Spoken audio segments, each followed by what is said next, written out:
अस्सलाम वालेकुम। Lecture 72 start करते हैं, फ्रेश किस्म का नया नकोर। अच्छा जी, क्वेश्चन नंबर 5 होमवर्क में इंशाल्लाह आप आज करेंगे क्योंकि डबल लेक्चर है, तो इंशाल्लाह इसमें कोई मसला नहीं आएगा। 5 और 7 इकट्ठे कर लीजिएगा, तो कल उन्हें कोई मसला होगा तो डिस्कस करेंगे। क्वेश्चन नंबर 6 ओपन करें, पेज 37। जी 7 भी इंशाल्लाह होमवर्क में करेंगे।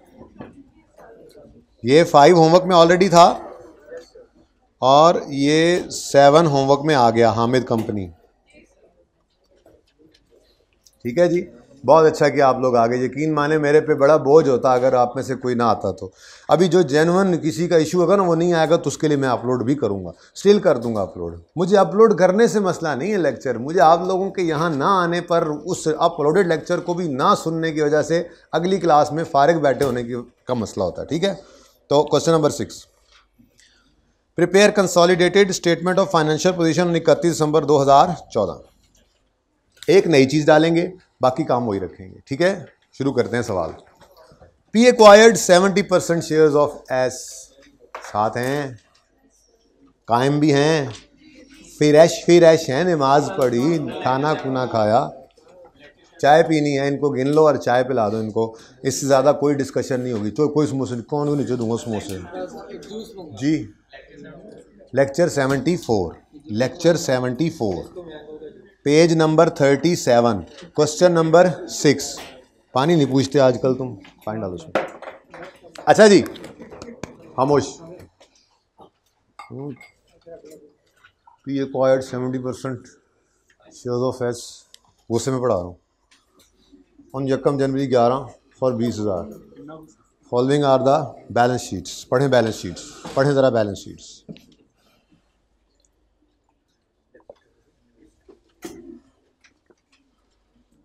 या आमिर भाई को भी गिन लिया करो बीच में।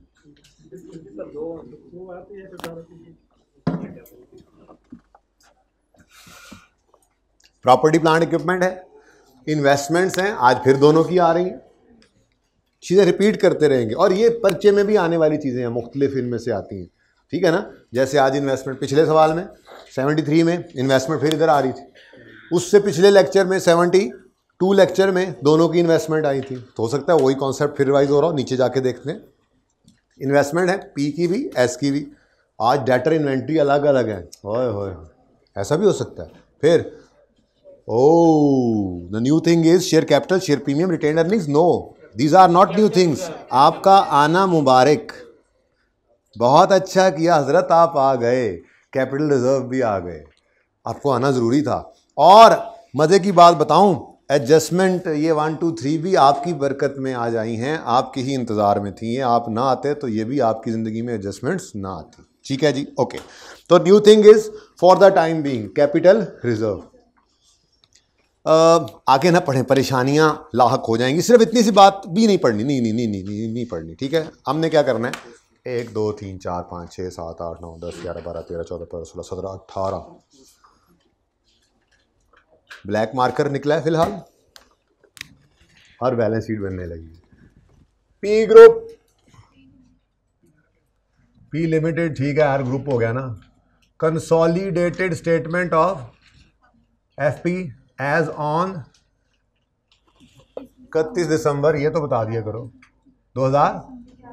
बाकी तो मुझे पता था, ये तो बता दिया करो। अच्छा, अब यहाँ पे बैलेंस शीट आ जाएगी इंशाल्लाह। ठीक है, और ओके, कोई इतना बड़ा मसला नहीं हुआ। वर्किंग वन, बच्चों ज़रा ध्यान से, ज़रा रुक के 1 मिनट देख लो, फिर बाद में गिला नहीं करना। ओ हम नोट कर गए, ओ नो, ओ इस तरह की बातें आ रही होती हैं। फिर एक तो एडजस्टमेंट अकाउंट, आज ज़रा रूटीन से हट के थोड़ी कोई ना 3 4 जितनी लाइनों का पहले बनाते हो ना रूटीन में, उससे को 3 4 लाइनें ज़्यादा रखनी है आपने। ठीक है, उसके बाद वर्किंग 2 है,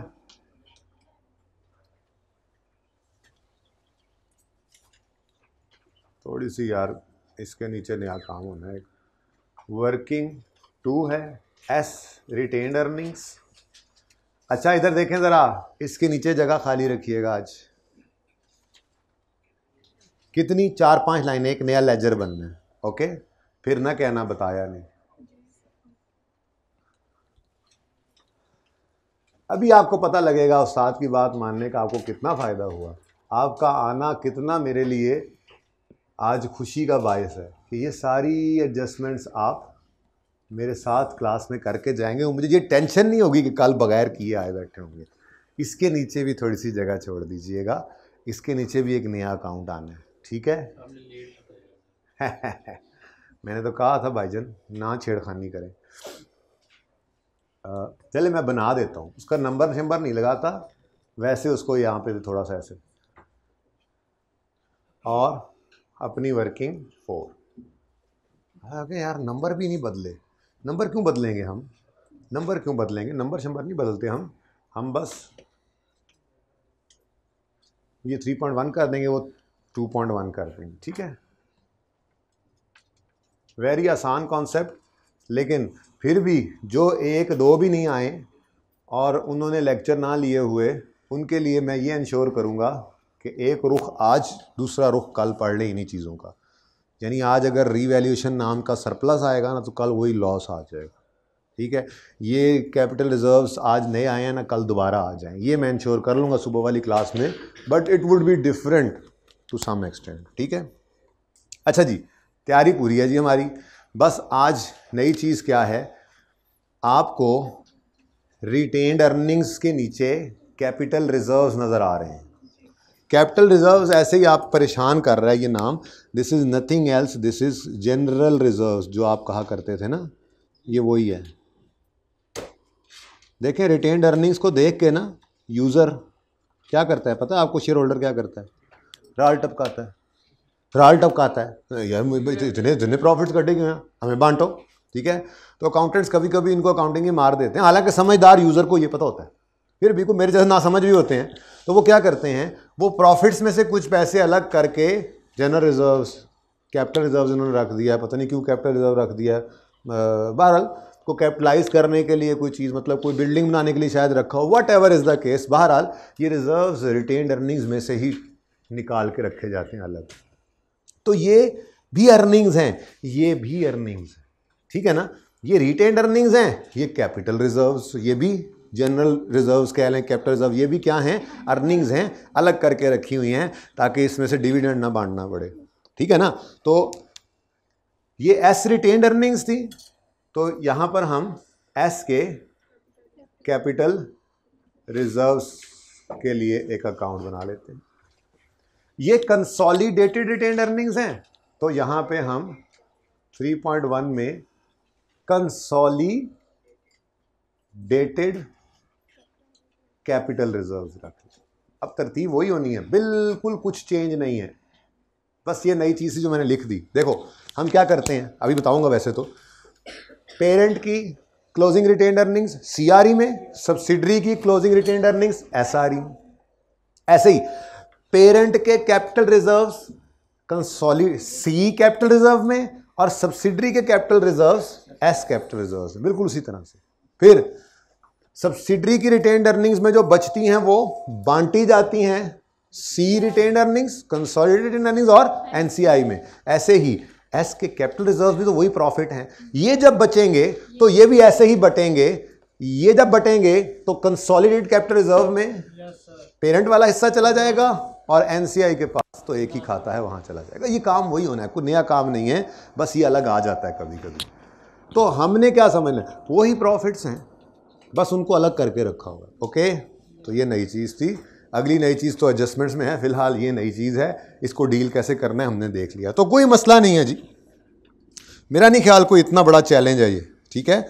आप इसको इजीली आज होमवर्क के सवाल में भी ये हो जाएगा ना इंशाल्लाह एक बार, कल फिर दोबारा हम कर लेंगे, तीसरी बार जब कर लेंगे सवाल में और एडजस्टमेंट डाल के ना कैपिटल रिजर्व फिर डाल देंगे, तो ये इंशाल्लाह कंफर्टेबल आप फील करेंगे इसमें, ठीक है। ठीक है जी, चलें शुरू करें काम। Property plant and equipment,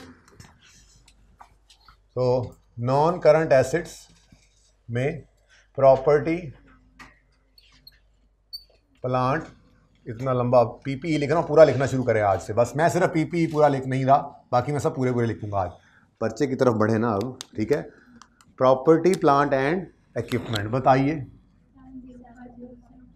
70.5 plus 60.5, ठीक है। Next investments 33.5 plus 5।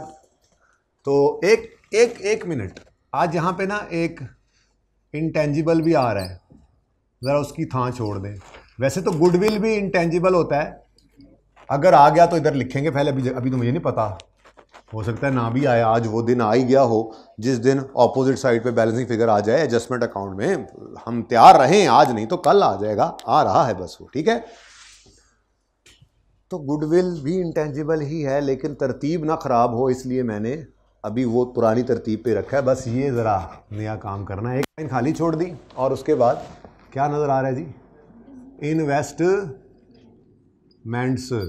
जी 33.5 प्लस 5, ब्रैकेट्स हम ओपन रखते हैं, कहीं भी कोई भी एडजस्टमेंट करनी पड़ सकती है, ठीक है। नेक्स्ट करंट एसेट्स हैं, करंट एसेट्स में डेटर और इन्वेंट्री आज अलग अलग हैं। शुक्र तुम आ गए, कैपिटल रिजर्व्स आ गए हैं, लेकिन थोड़ा सा लेट हो गए हो जी, कोई बात नहीं, चलें, अभी भी बहुत देर नहीं हुई जी। क्या क्या आ रहा है, डेटर्स, डेटर्स बताइए देखकर 7 प्लस 2.5, फिर इन्वेंटोराई 14 प्लस 20। आपस की सेल परचेज आज वाले इस सवाल में नहीं है, क्योंकि वो सुबह कर लिया ना, तो डबल क्या करना था, तो ये दोनों मिल जाएंगे इंशाल्लाह। फिर होमवर्क वाले सवाल में आपस की सेल परचेज की भी रिवीजन हो जाएगी, और फिर इस दूसरे होमवर्क में मजीद रिवीजन उसकी पक्की हो जाएगी, ठीक है। फिर हमने तो रोज़ सवाल के अंदर उनको लेके आना है, बस अंग्रेजियाँ बदल दी सिचुएशंस के अंदर, बस बाकी तो कॉन्सेप्ट वही रहना है। और पर्चे तक, ये पर्चे के अंदर आप पास पेपर उठा के देख लीजिएगा, कुछ दिन तक ओपन करने के काबिल हो जाएंगे आप पास पेपर, ठीक है। आप देखेंगे यही एडजस्टमेंट आ रही हैं, बार बार आ रही हैं, ठीक है जी। यहाँ तक को मसला। उसके बाद इक्विटी, आज थोड़ी सी है हेडिंग्स शेडिंग्स आ गई हैं, थोड़ा सा बेहतरी आ गई, थोड़ी बैलेंस शीट लग रही है थोड़ी सी, ओके जी। शेयर कैपिटल 10 रुपये ईच का, 50 और 5, तो पेरेंट का शेयर कैपिटल कितना जी, 50।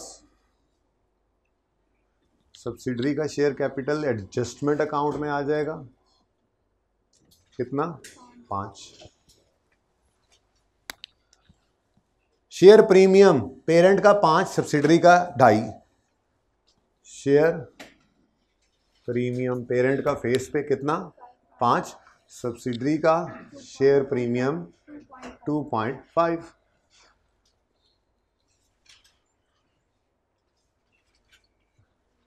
ठीक है जी। नेक्स्ट रिटेन्ड अर्निंग्स, वही अपना पुराना दोस्त, ये दोस्त है, दोस्त को नहीं भूल जाना। ये वर्किंग 3 और ये वर्किंग 2। ओ सही है।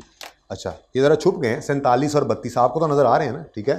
तो 47 पेरेंट रिटेन्ड अर्निंग्स क्लोजिंग कितनी, 47, और सब्सिडरी की रिटेन्ड अर्निंग्स एसआरई में क्लोजिंग 32। ये कोई नई चीज़ नहीं है, अब नई चीज़ आई एकदम से, मेरी स्पीड अब स्लो हो गई। क्या नज़र आ रहा है, कैपिटल रिजर्व। माजरत चाहता हूँ अगर आप लोग बोर होते हैं, तो नई चीज़ ऐसी होती है, ज़रा स्लो होना पड़ता है जी। 8,000 और 10,500 ये भी प्रॉफिट्स हैं, लेकिन अकाउंट अलग रखा हुआ है, क्योंकि इधर अकाउंट अलग है तो आगे भी अलग ही जाने चाहिए, ठीक है।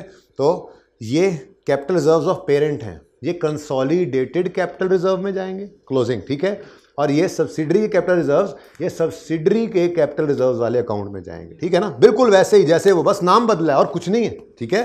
तो ये 8 कहाँ जाएगा, इधर देखो, इधर देखो, पेरेंट के कैपिटल रिजर्व्स कौन से वाले, क्लोजिंग कितना,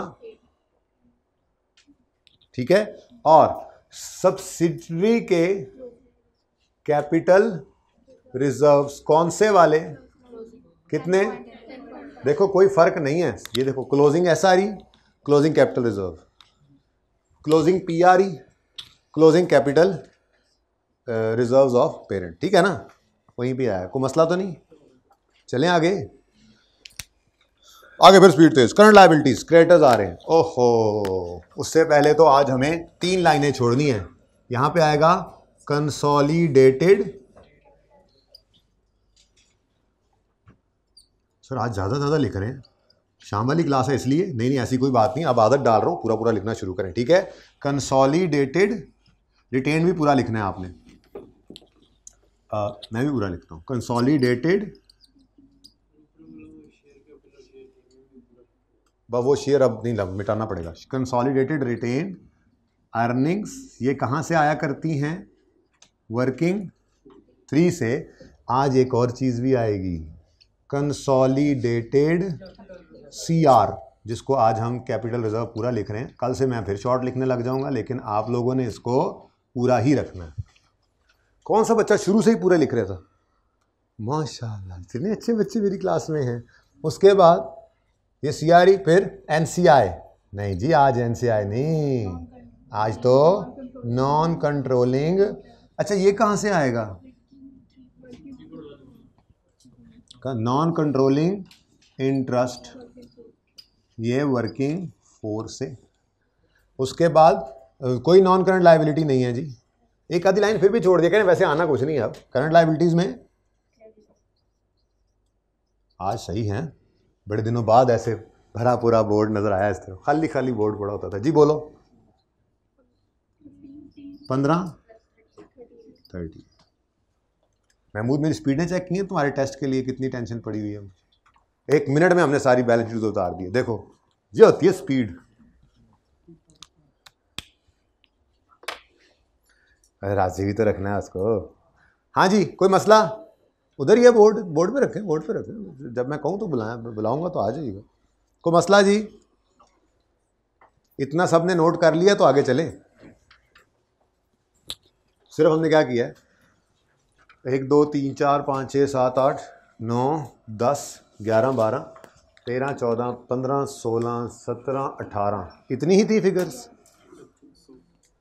2 2 4 2 6 2 8 2 10 2 12 14 16 18। चेक कर लिया करो ना, कोई चीज़ रह भी जाती है कभी कभी, ठीक है ना।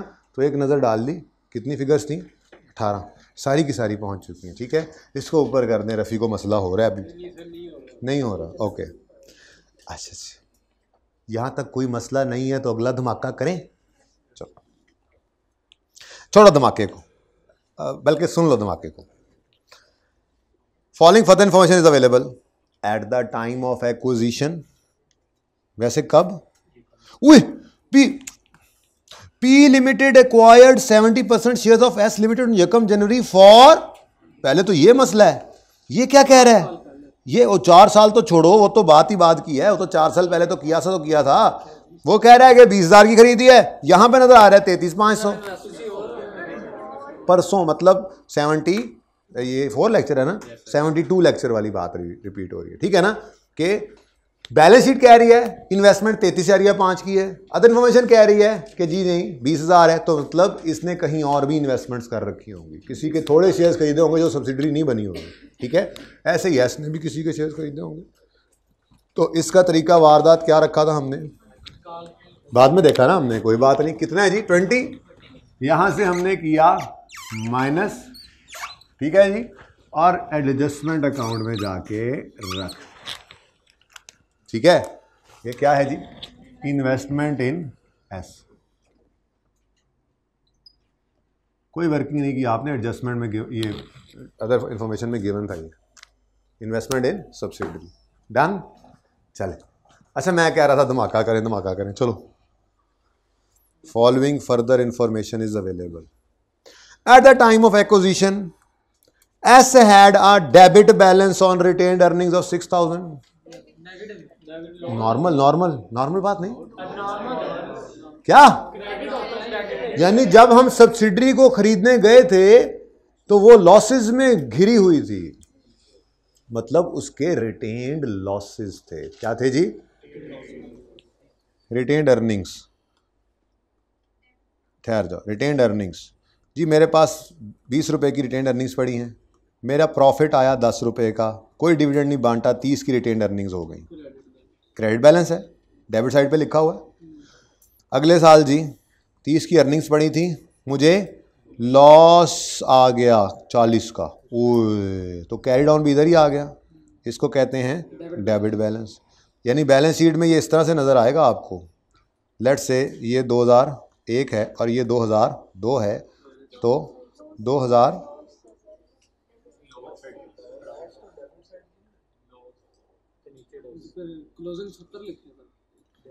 नहीं ना, हाँ हाँ सॉरी अच्छा सॉरी और मैं सही तो लिखा हुआ 10, मैंने उधर जोर उधर है, ठीक है जी। लॉस रिटेन अर्निंग्स को कम करेगा, पड़ी थी अर्निंग्स कम हो गया। अच्छा वापस आए ना असल मकसद की तरफ आए जी।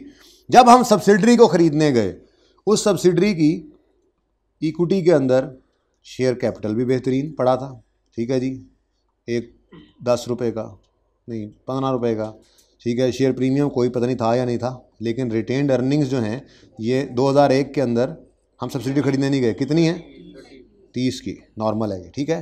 2002 में शेयर कैपिटल 15 ही है, लेकिन यहाँ पर 10 नेगेटिव हो गया, तो ये क्या है डेबिट बैलेंस। क्या है debit balance, it's not okay.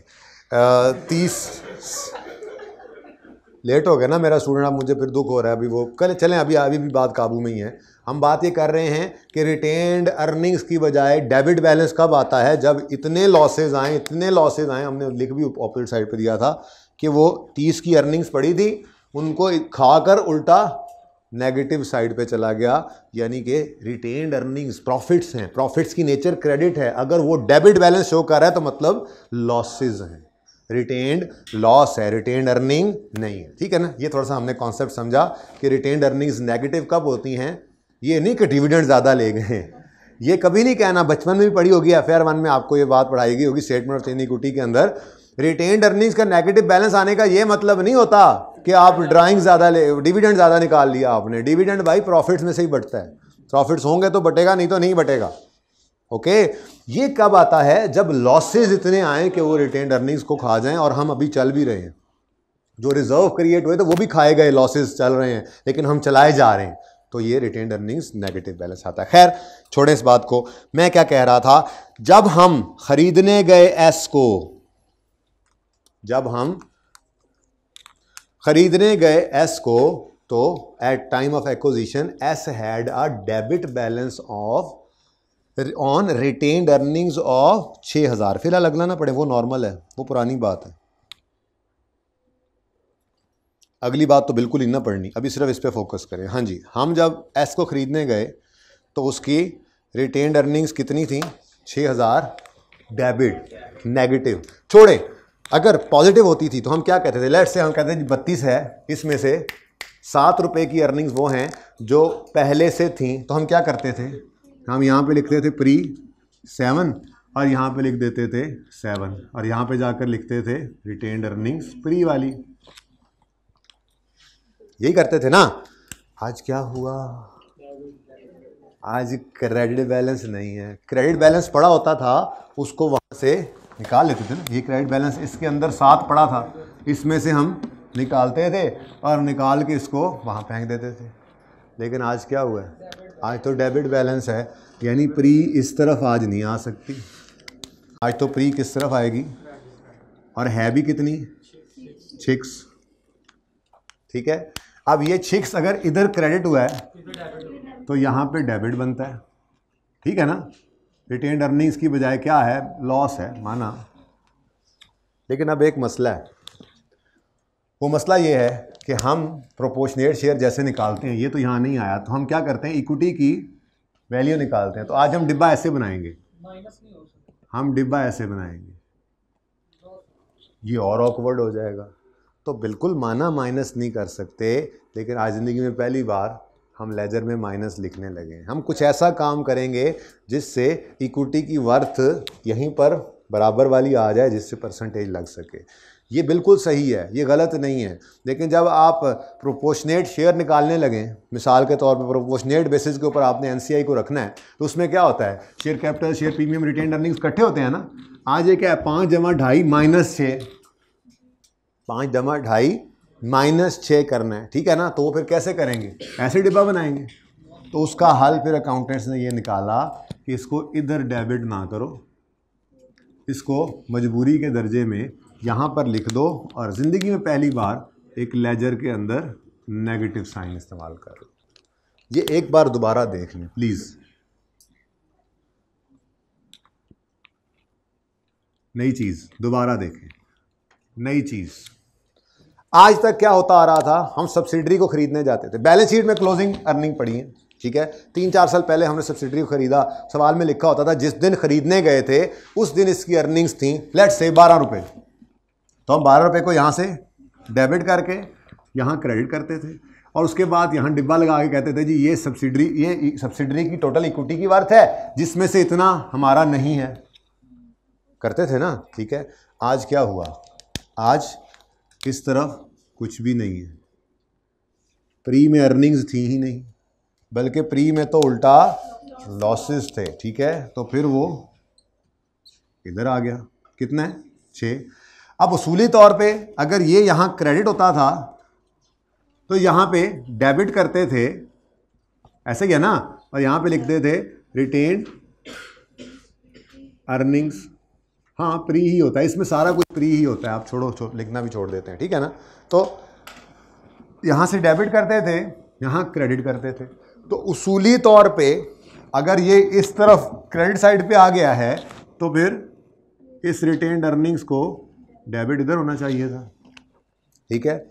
लेकिन अब मसला ये है कि हम इक्विटी की टोटल वर्थ निकालते हैं, कभी कभी फेयर वैल्यू पे नहीं एनसीआई होती तो हम प्रोपोर्शनेट शेयर उसको देते हैं, तो प्रोपोर्शनेट शेयर इस इक्विटी का ही होता है ना, नेट एसेट्स का, और वो इक्विटी यहीं पर ही निकल रही होती है, share capital, share premium, retained earnings वगैरह।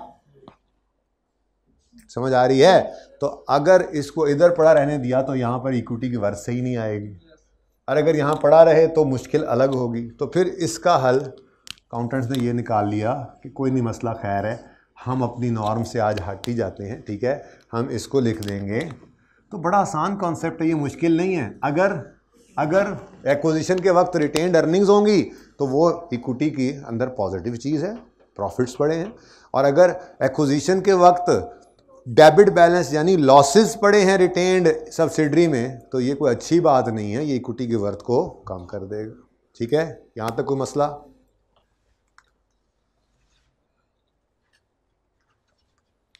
ठीक है, तो ये एक नई चीज़ थी, कोई मसला? चलें। एक और बात समझ नहीं आ रही, अब बटेगा क्या, बांटेंगे क्या? नहीं, अब बांटेंगे क्या? 32 6 38, क्या हो रहा है? 38 बटेगा कैसे हैं? हाँ टाइमलाइन देखो ना, टाइमलाइन ऐसे, टाइमलाइन टाइप, ये 0 है, ये -1 है, ये चलते आ रहे हैं -6 है, ये +1 है, ये चलते जा रहे हैं, ये +32 है। अब हमने जब सब्सिडरी को एक्वायर किया तो यहाँ खड़े थे, 4 साल गुजरने के बाद हम यहाँ पर ले आए, तो इसका मतलब हमने 32 का प्रॉफिट नहीं कमाया पोस्ट एक्विजिशन में, हमने 38 का प्रॉफिट कमाया। पहले हमने इस नेगेटिव लॉस को भी रिकवर किया, ख़त्म किया, और फिर 32 की अर्निंग्स पे भी गए। तो सही मानों में 38 ही कमाया पोस्ट एक्विजिशन। एक्विजिशन के वक्त तो यहाँ खड़ी थी सब्सिडरी, हमने जो मेहनतें शुरू की तो उसके पुराने लॉसेस भी ख़त्म हुए और नए प्रॉफिट्स भी कमाए, तो वो -6 से +32 पे गया, तो 38 का प्रॉफिट हमने कमाया। ये बटना चाहिए पोस्ट एक्विजिशन में, और देखो यही बटेगा इस तरह से, बड़ा ही 38, ठीक है। चलें, चल, मैंने कहा ये ऐसी बात में बात आपने कर ही देनी है। तो अभी तक ज़रा दोबारा रिवाइज करें, अभी तक क्या नया देखा, ज़रा थोड़ा सा कूल डाउन फेज, अभी तक क्या नया देखा? सब कुछ सेम चल रहा था, वही काम, पीपीई इन्वेस्टमेंट डिफरेंट था, हमने कहा ठीक है, टोटल इन्वेस्टमेंट में से एस की अलग हो गई, सब तवज्जो से देखें प्लीज़, ठीक है। उसके बाद करंट एसेट्स आ गए अलग से, आज डेटर और इन्वेंट्री ऐड करके हमने लिख दिया, शेयर कैपिटल पेरेंट का, सब्सिडरी बिल्कुल वैसे, रिटेन्ड अर्निंग्स, शेयर प्रीमियम, ये सब वैसे ही था। नई चीज़ क्या आई? Capital reserve.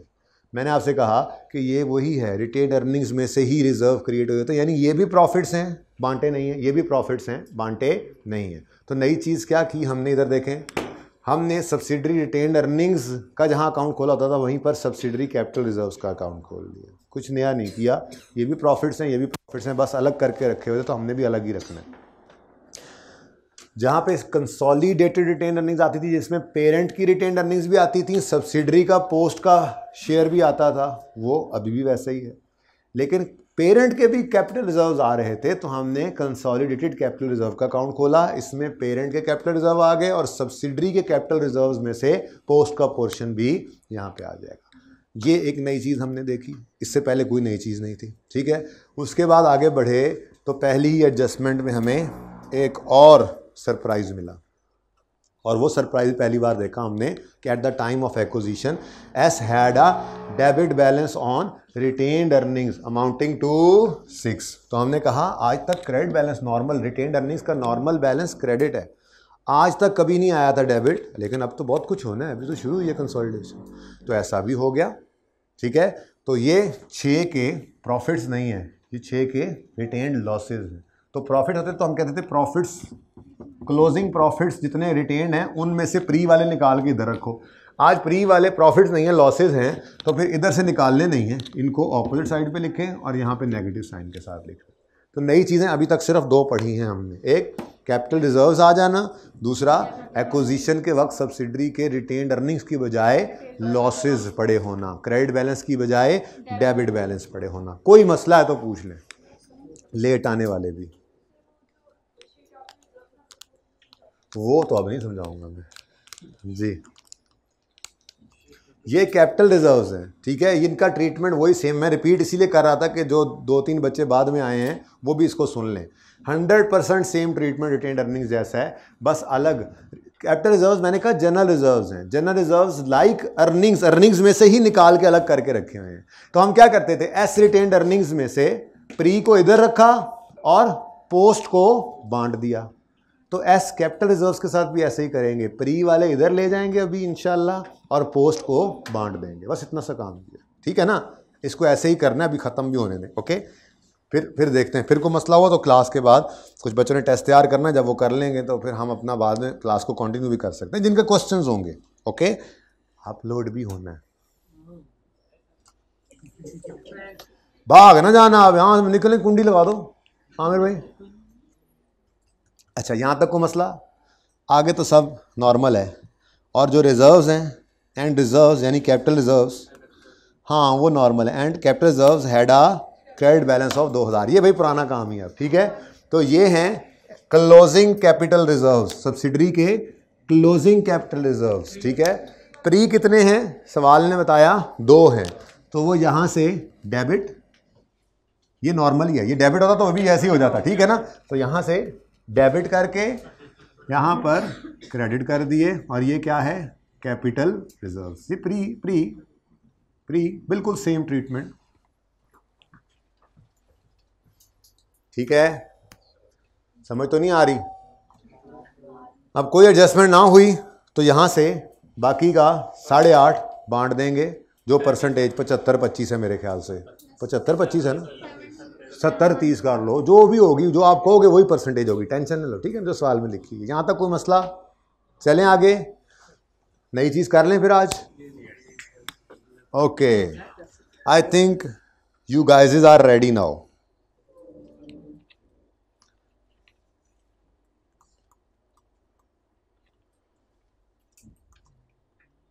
यू फोन बनी थी लेट से 1995 में, आई थिंक 90-95 में बनी थी, ठीक है जी। तो इसने जो प्रॉपर्टी प्लांट इक्विपमेंट ख़रीदा था उसमें शायद कोई लैंड भी था, बिल्डिंग भी, बहुत सारे एसेट्स थे, ठीक है जी।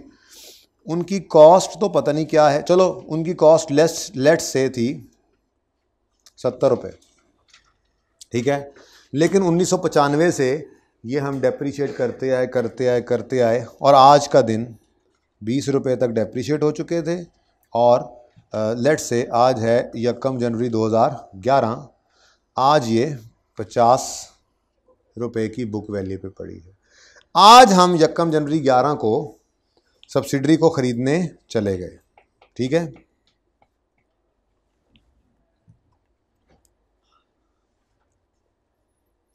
आज हम, चलो ऐसे ही डाटा डिफरेंट रहने दो, डेट यही रखते हैं, ठीक है। आज हम इस सब्सिडरी को ख़रीदने चले गए। अब हमने जाके सब्सिडरी को देखा, सब्सिडरी ने हमें देखा, सब्सिडरी ने देखा, सऊदी किंग ने देखा, सही कहा हाँ भाई किधर, हमने कहा खरीदने आए हैं तुम्हारी सब्सिडरी, हमने कहा खरीद लो।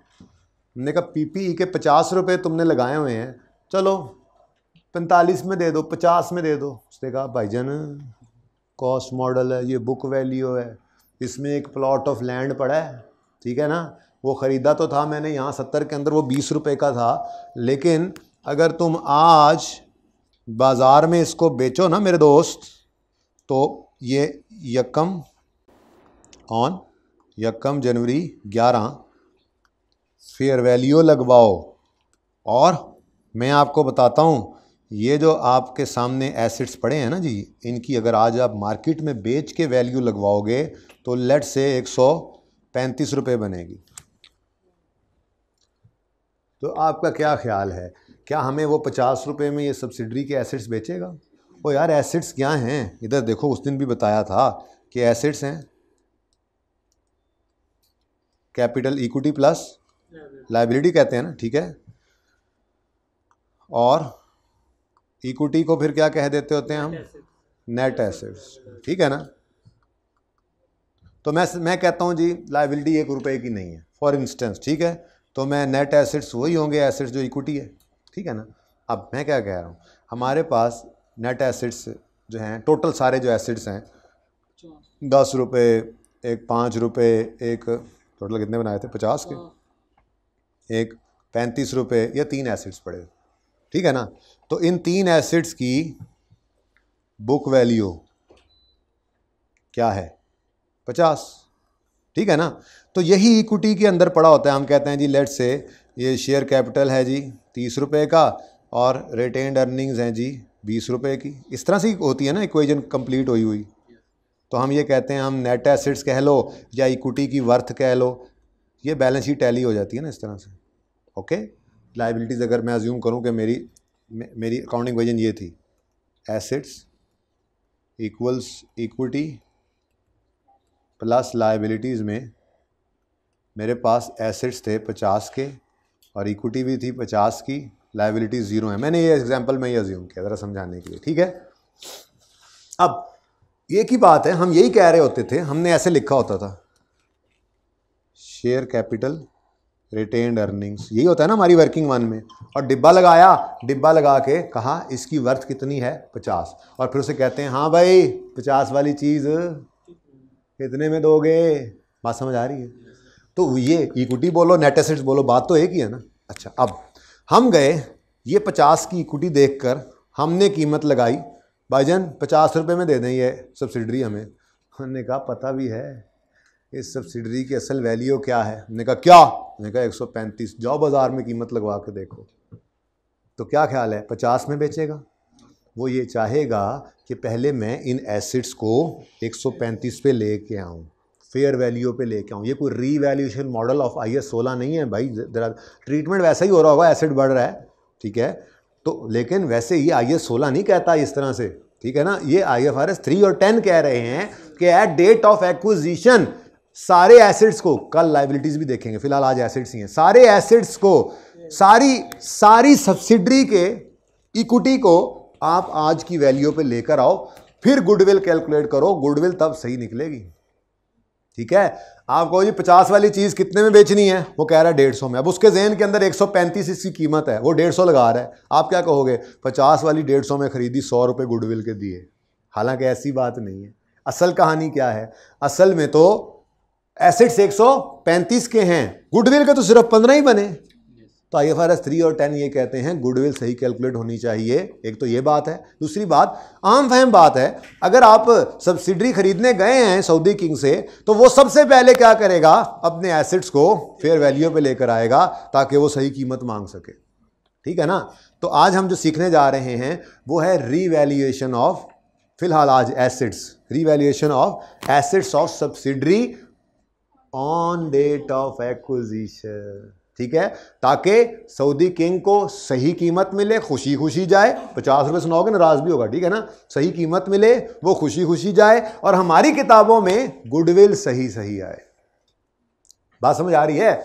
मैं कहूँ 150 की ये सब्सिडरी खरीदी है, तो अगर 50 पे ही पड़े रहे एसेट्स, ये इक्विटी 50 ही हो तो इसका मतलब तो आपने 100 रुपये गुडविल निकाल लेनी है बैलेंसिंग। क्या ख्याल है? आप अगर इस सिचुएशन के अंदर अपना एडजस्टमेंट अकाउंट बनाओगे तो आप क्या कहोगे? ये शेयर कैपिटल, रिटेन्ड अर्निंग्स 30 और 20, ठीक है ना, और इसका टोटल करोगे कितना? 50। अगली तैयारी भी कर लीजिए ना जी। ये कितना आ गया जी? 30 और 20 कितना कितना बोलो? 50। आपने यहाँ पे लिखा 50 और आपने कहा अच्छा जी कितने चाहिए? उसने कहा 150। हमने कहा ठीक है, इसका मतलब गुडविल कितनी है? 100 रुपये गुडविल आ गई। तो क्या ये गुडविल सही है? क्या आपने ये सिर्फ नाम के पैसे दिए हैं 100 रुपये ऊपर?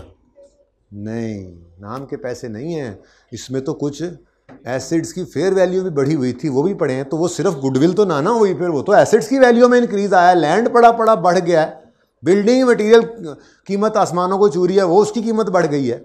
आप कैसे कहते हैं कि सिर्फ आपने यूफोन के नाम के उसको 100 रुपये दे दिए? तो ये गलत हो गया। ये बात समझ आ रही है? बस यही कॉन्सेप्ट, अगर ये समझ आ गया तो फिर मार नहीं पड़ने वाली इंशाल्लाह आपको। अब हम क्या करेंगे? अब हम कहते हैं जी डेट ऑफ एक्विजिशन पे। ये क्या है? हमारी एक्विजिशन डेट है। 1 जनवरी 11 को हम खरीदने गए हैं, तो डेट ऑफ एक्विजिशन पे ये बुक वैल्यू है, ठीक है। हम इस दिन क्या निकालेंगे? Fair value. और इस दिन रीवैल्यूएशन सरप्लस भी आ सकता है, लॉस भी आ सकता है। आज क्या आ रहा है? सरप्लस, ठीक है ना। तो आज सरप्लस, सुबह वाली क्लास में इसको लॉस रख लेंगे ताकि ये रिवाइज भी हो जाए। जो बच्चे 1-2 नहीं सुन के आएंगे लेक्चर, उनको ज़रा इतना को मौका मिल जाए कि मिलती जुलती बात आ जाए, ठीक है। और दूसरा रिजर्व्स कल दोबारा डाल देंगे, कैपिटल रिजर्व्स, ताकि दोबारा से एक बार प्रैक्टिस हो जाए। भाई खामोशी से ये काम करना है प्लीज़। अरे भाई ये काम चुप करके करना है, ठीक है ना, यहाँ शोर ना मचाएं। ओके, तो रीवैल्यूएशन सरप्लस ऑन 1 जनवरी 11, यानी ऑन एक्विजिशन डेट। ये क्या है जी? एक्विजिशन डेट, ठीक है। अच्छा जी, कितना सरप्लस आ रहा है? 85। अब ये 85 के सरप्लस की एंट्री क्या होगी? एसिड तो बढ़ गया ना, बोलो। पीपीई बढ़ गया, पीपीई तो डेबिट कर लोगे। अब रीवैल्यूएशन सरप्लस इन ओसीआई, भाई ने बोला ये नहीं होगा। ये एक्विजिशन के वक्त मजबूरन रीवैल्यूएशन कर रहे हैं, हालांकि कहीं सवाल में नहीं लिखा हुआ कि एस रीवैल्यूएशन मॉडल पे चल रहा है। चल रहा होता तो फेयर वैल्यू पे ना पड़ी होते उसके एसेट्स। बात समझ रहे हो? तो हमारी तो मजबूरी है कि हमने एसेट्स को उठा के रीवैल्यूएशन पे लेकर, रीवैल्यूड अमाउंट पे, फेयर वैल्यू पे लेके जाना है, ठीक है। प्लस भी होगा, माइनस भी होगा, कल माइनस भी होगा। अगर किसी एसेट की कीमत बढ़ रही है तो हम यूं कान लगा के उसकी मशीनरी की आवाज़ भी सुनेंगे, चूं चूं फट फट की आवाज़ आ रही है तुम्हारी मशीनरी में से, भाई कीमत कम भी करो, तुमने ज़्यादा रखी हुई है, तो हम फेयर वैल्यू कम भी करवाएंगे चीज़ों की, बढ़ा रहे हैं तो, लेकिन आज बढ़ रही है, ठीक है यार, उस तरह से देना शुरू कर दें प्लीज़। तो पीपीई 85 से बढ़ा है, लेकिन ये किस दिन का कंसर्न है? हमारा एक्विजिशन डेट का कंसर्न है। हम चाहते हैं एक्विजिशन डेट के ऊपर हमारे एसेट्स फेयर वैल्यू पे आ जाएं ताकि गुडविल सही आए, ठीक है ना। अब वो गुडविल कहां कैलकुलेट हो रही होती है? एडजस्टमेंट अकाउंट में। तो ये एंट्री बनेगी PPE debit revaluation surplus working 1 में क्रेडिट। इंशाल्लाह इसके एसेट्स के चेंज होने से डेप्शन का भी मसला आएगा, वो बाद में देखते हैं। फिलहाल हमने किया क्या है, इधर देखो, हम क्या कर रहे हैं? Double entry. हम एसेट्स को बढ़ा रहे हैं कितने से? 85 से, और दूसरी तरफ सरप्लस भी बढ़ा रहे हैं, लेकिन ये उसकी बैलेंस शीट में नहीं हो रहा होता। ये देखना जरा, ठीक है, ये उसकी बैलेंस शीट में नहीं होता। ये बात समझ आई है ना।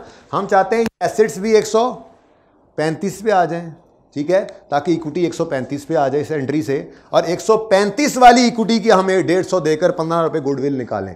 तो पीपीई तो डेबिट होगा, बैलेंस शीट के फेस पे पीपीई आ रहा होता है, बोलो, लेकिन रीवैल्यूएशन सरप्लस इन वर्किंग 1 ये इधर आएगा कितना?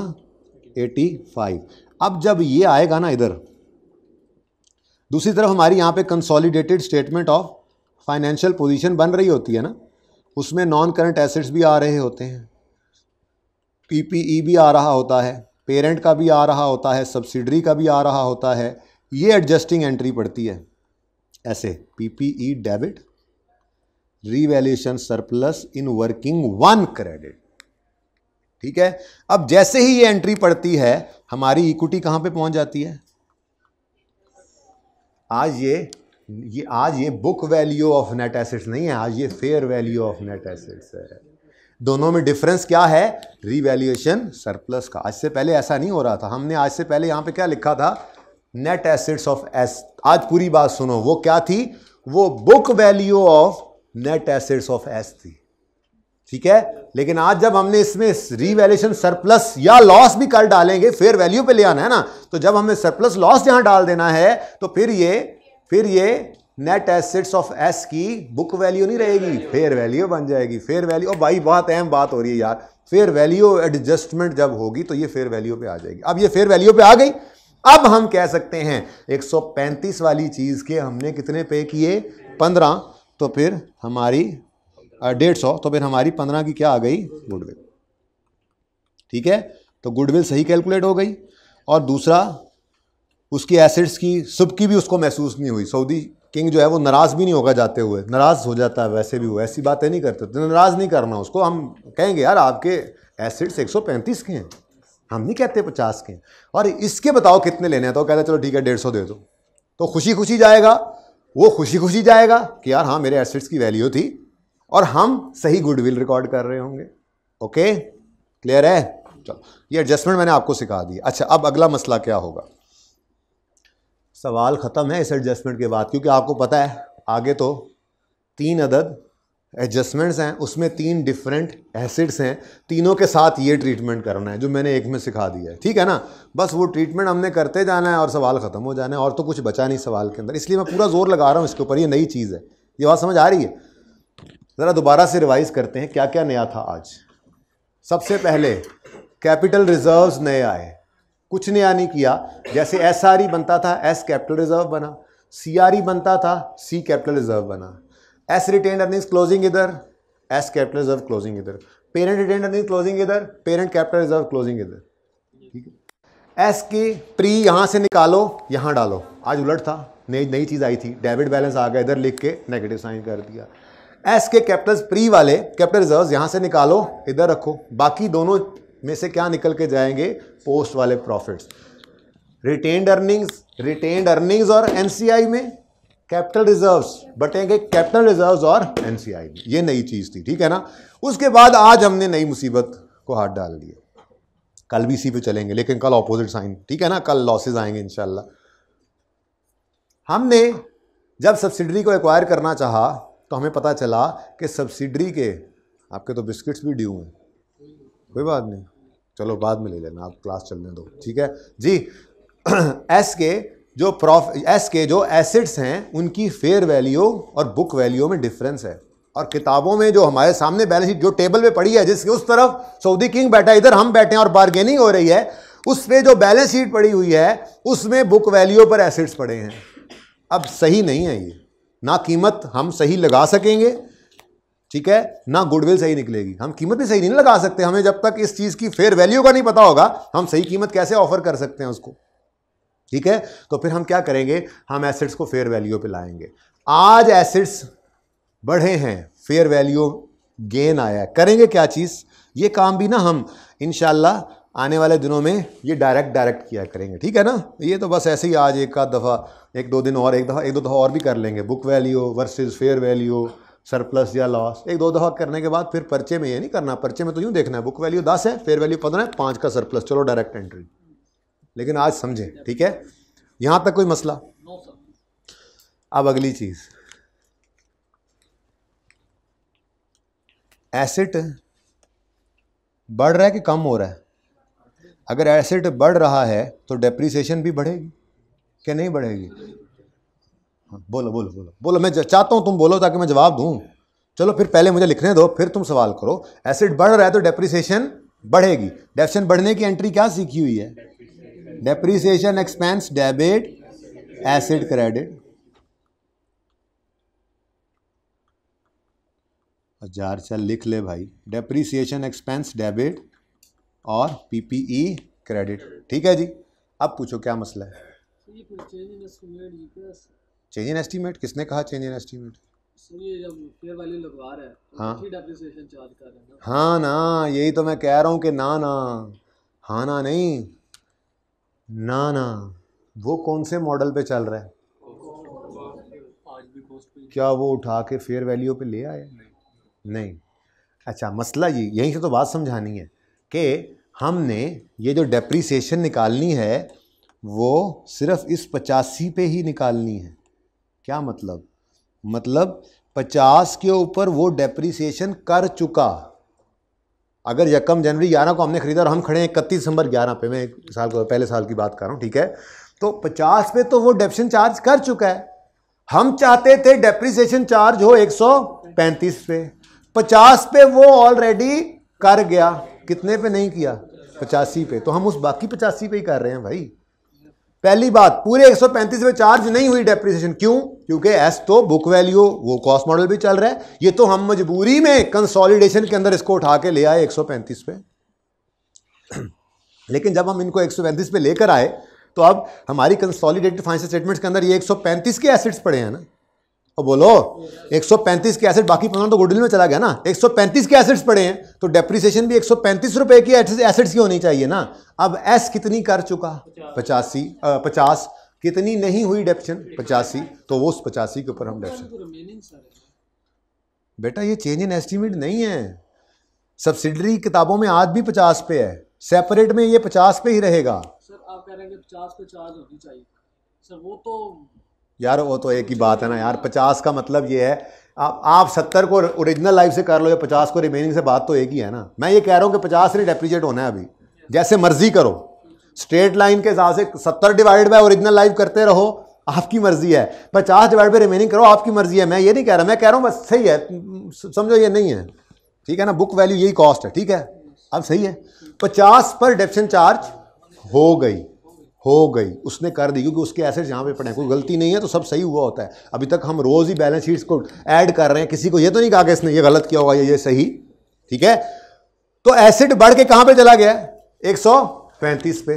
अब जैसे बचपन में करते थे, revalued amount divide by remaining life, वही करना है। पर मसला क्या है, पूरे 135 को अगर आपने डिवाइड बाय रिमेनिंग लाइफ कर दिया तो इस 50 पे पहले डेप्रिसिएशन चार्ज हुई है, 135 पे फिर दोबारा हो जाएगी।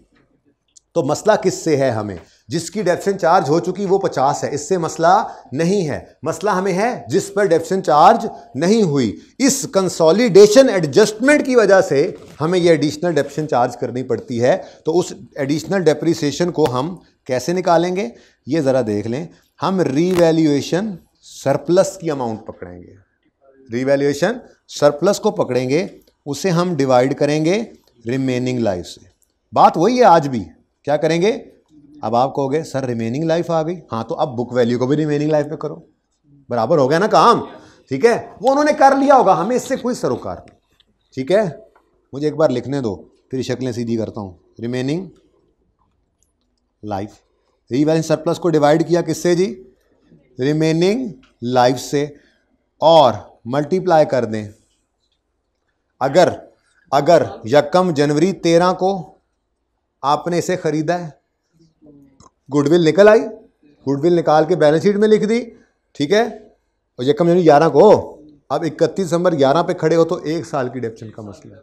अगर 31 दिसंबर 12 पे खड़े हो तो 2 साल, अगर 31 दिसंबर 13 पे खड़े हो तो 3 साल का, अगर 31 दिसंबर 14 पे खड़े हो तो 4 साल का। यानी यहाँ पे हम मल्टीप्लाई करेंगे नंबर ऑफ ईयर्स से, और ये ईयर्स डेट ऑफ एक्विजिशन से consolidation date, balance sheet date से ज़्यादा बेहतर लफ्ज़ क्या है? कंसोलिड। ये ईयर्स कहाँ से कहाँ तक होंगे? Date of acquisition till consolidation date. ये बातें समझ आती रहेंगी, ये कल भी करनी है, परसों भी करनी है, रोज़ करनी है, कोई बात नहीं। लेकिन आज भी मैं यहीं पे हूँ, पर एक बार मुझे 4 बजे तक ये सवाल ख़त्म करवाने दें, उसके बाद जो बैठना चाहे बेशक बैठे, कल परसों अगले दिन ये रोज़ होती रहेगी बात, कोई मसला नहीं है, ठीक है। बहरहाल रिमेनिंग लाइफ, अब ये कुछ नहीं, अब अपने सवाल पे ये सारा जोर लगाते हैं ना, यहाँ पे तो रूल हमने लिख लिया बस, ठीक है, ओके। तो ये सरप्लस को रिमेनिंग लाइफ पे डिवाइड करके मल्टीप्लाई करेंगे। ये मैं समझा देता हूँ ज़रा आपको थोड़ा सा ऐसे ज़रा कि ये क्या मतलब है, मिसाल के तौर पे। इसको समझाने के लिए हम थोड़ी सी बात कर लेते हैं। मिसाल के तौर पे ये जो ईयर्स हमने किए हैं ये कैसे समझ आएगा।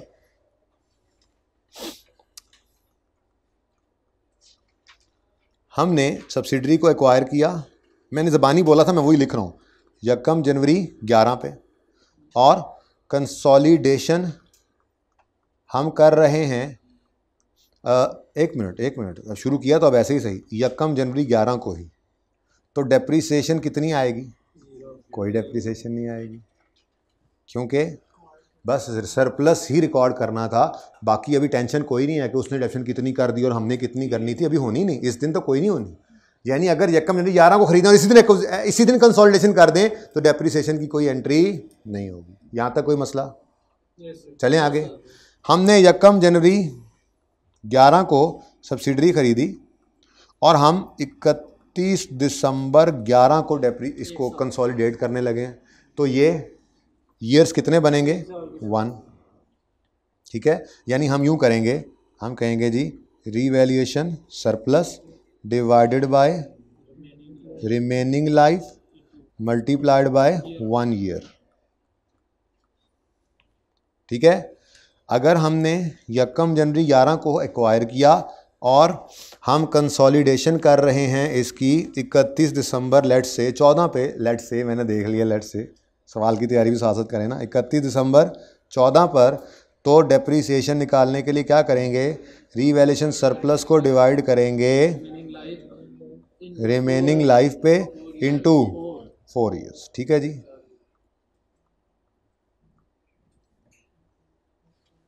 ओके, ये मैं कहना चाह रहा था, ये है पूरी बात। ठीक है जी, समझ में आती है? जो सरप्लस आया है सिर्फ उसको डेप्रीशिएट करेंगे और उसको डेप्रीशिएट करेंगे डेट ऑफ एक्विजिशन से कंसोलिडेशन डेट तक। डेट ऑफ एक्विजिशन जिस दिन वो अराइज हुआ, ठीक है, उस दिन से लेके कंसोलिडेशन डेट तक। ठीक है, क्या मतलब है? ये कुछ मतालिब लिख रही हैं मैंने जी, बोलें। सरप्लस कम नहीं, एक्विजिशन डेट के ऊपर सरप्लस 85 एसेट 85 से बढ़ा के सरप्लस वर्किंग 1 में ले आए और उस दिन 15 रुपए की गुडविल निकाल के हमने रख दी बैलेंस शीट के फेस पे। अब वो कहानी ख़त्म हो गई है। अब वो एसेट साल इस्तेमाल हुआ है ना, उसकी वैल्यू कम होनी चाहिए, तो वो अब सरप्लस को कम नहीं कर ली। यहाँ पे कहाँ मैंने receive surplus in working 1 hit किया है, ये एंट्री मैंने क्या लिखी है? डेप्शन एक्सपेंस डेबिट पीपीई क्रेडिट। और अगली बात ये डेप्शन एक्सपेंस भी फिलहाल आपको कहाँ डेबिट करना पड़ेगा? वो भी किसकी? जिसके एसेट्स की गल हो रही है। कौन? किसके एसेट्स हैं? किसके एसेट्स हैं? सब्सिडी। पूरी होगी बात, पिक्चर ले लो इसकी बात पूरी हो गई है। ये जिस साल की बैलेंस शीट बना रहे हैं उस साल की है, बट डेट ऑफ एक्विजिशन की नहीं है। ये एंट्री होगी डेट ऑफ एक्विजिशन पे। एसेट रिवैल्यू हुआ, इक्विटी सेट हो गई, कंपेयर किया इन्वेस्टमेंट से, गुडविल आ गई बिल्कुल सही वाली, उठा के बैलेंस शीट में लिख दी। अब वो कहानी खत्म। अब ये एसेट यूज होना शुरू हुआ। अगर 1 साल हो गया तो 1 साल की डेप्शन, 2 साल हो गया तो 2 साल, 3 साल हो गया तो जिस दिन खड़े होकर डेप्शन। ये मसला वही है, 4 साल क्यों ले रहे हैं हम? सेपरेट फाइनेंशियल स्टेटमेंट्स से कंसोलिडेटेड बना रहे हैं ना। अगर कंसोलिडेटेड से बना रहे होते तो 3 साल की पिछले साल चार्ज हो गई थी, हम सिर्फ 1 साल की करते। ठीक है ना, लेकिन हम कहाँ से चल रहे होते हैं? हमेशा सेपरेट फाइनेंशियल स्टेटमेंट्स। ठीक है जी, क्वेश्चन आई एम ओपन, क्योंकि मैंने कॉन्सेप्ट समझा दिया है, अब तो बस एप्लीकेशन है उसकी। अब तो 5 मिनट में सवाल खत्म हो जाना है। पार्ट 2 शुरू करें।